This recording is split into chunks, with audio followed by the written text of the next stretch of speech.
What's up, Purist? It's Bob from Purist Motorsports.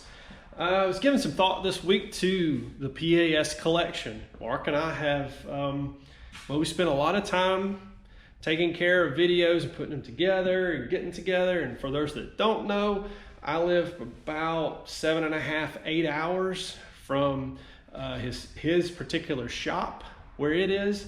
So I'm traveling to go do these videos for him. We do not live in the same town.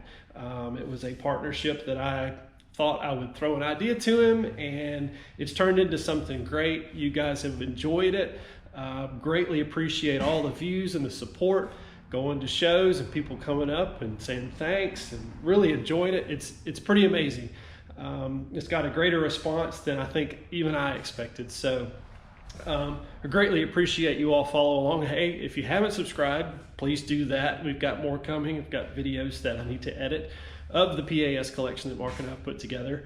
But I thought it'd be kind of cool just to do a B-roll footage, do close-ups all the way through. Enjoy this. It's just nothing but Saleen cars, Fox cars, and maybe even a new edge or two in that. So enjoy.